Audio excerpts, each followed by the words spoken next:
Of course, as always, please feel free to put your comments below, but in our experience, this is not the case.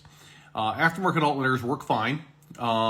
We've never had a battery light come on with the installation of one of ours, certainly, with one very, very, very key exception. And that key exception may be the reason why you're having the problem here. In order to maintain voltage regulation on these alternators, what you have to do is you have to keep the factory charge wire attached. So if you go ahead and run some Bama Jamma alternator, 240 for example from us, or a 320, 370, even a 400 from us, you say, okay, yeah, I have to run auxiliary cabling in order to make this alternator work. That's 100% correct. Otherwise, it'll end badly. The factory wiring is just not capable of handling more than, I'll call it the very top, 190 amps, but really 185 probably. The fact of the matter is, if you don't do that, you might blow out a fusible link, or worst case, have a truck fire.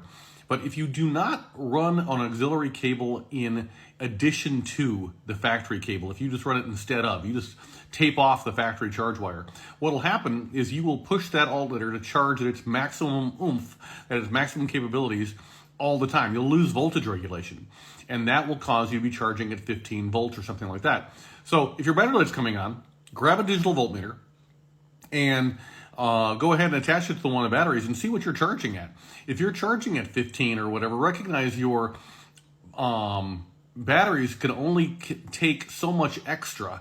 That little sink inside of there, you use it, view this like a cushion for electrons to hit, can only take so much. So what you want to do is you want to use the factory charge wires, wire, singular, and you want to piggyback your 1-aught cable or whatever you're running on top of it, whether it's a cable kit from us or somebody else, maybe you built it yourself, and that way your battery light will not come on with an aftermarket alternator, and you won't have any problems at all. So I hope this helps somebody.